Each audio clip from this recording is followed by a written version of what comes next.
Napuspusan din ang repatriation efforts ng Philippine Embassy sa Qatar. Pagtitiyak ng ating embahada, 24/7 ang kanilang serbisyo para sa ating mga kababayan, mapa-OFW man o turista. Si Steph Vicente ng Radyo Pilipinas World Service sa sentro ng balita. Umabot na sa 8 batch ng mga Pilipino ang napauwi ng Philippine Embassy at Migrant Workers Office sa Qatar patungong Pilipinas sa gitna ng tensyon sa Middle East. Sa panayam ng Radyo Pilipinas World Service, ibinahagi ni Philippine Ambassador to Qatar Mardomel Celo Melicor na bandang alas 8:30 ng umaga nitong Lunes oras sa Qatar ay nakaalis ng Doha ang nasa 23 overseas Filipino workers sa pamagitan ng emergency evacuation flight ng Qatar Airways.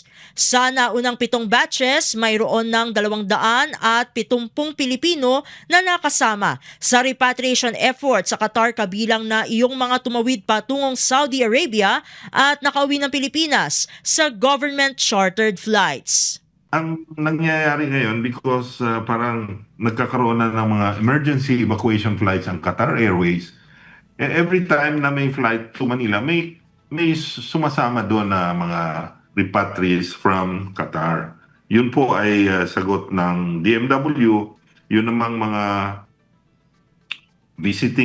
visitors lang na hindi naman workers, ito sagot naman ng embassy. Bukod sa mga OFW, tinulungan din ng ating embahada ang mga Pilipinong turista na na-stranded noong nagsimula ang kaguluhan sa gitnang silangan.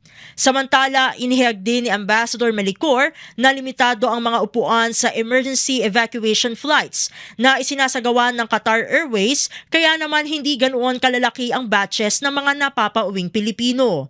Kinakailangan kasing paliparin sa kani-kanilang destinasyon ang mga nagpa-repatriate na OFWs na papuntang Maynila, maging ang mga na-stranded na non-OFWs na papunta naman ng Estados Unidos at Europa.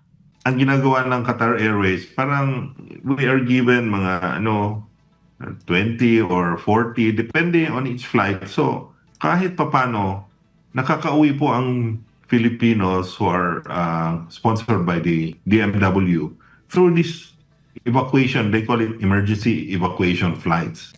Sa ngayon, 24/7 na bukas ang ating embahada sa Doha para sa mga Pilipinong nais humingi ng tulong o nangangailangan ng agarang consular services kahit na may nagdaang holiday sa Qatar. Mayroon ding embassy personnel na nananatili sa kanilang tanggapan simula nang sumiklab ang tensyon sa Middle East. Pagbibigay diin ni Ambassador Melicor, kahit hating gabi magpunta ang ating mga kababayan sa embahada, siguradong may sasagot upang tugunan ang kanilang pangangailangan. Para sa Integrated State Media, Steph Vicente ng Radyo Pilipinas, Radyo Publiko.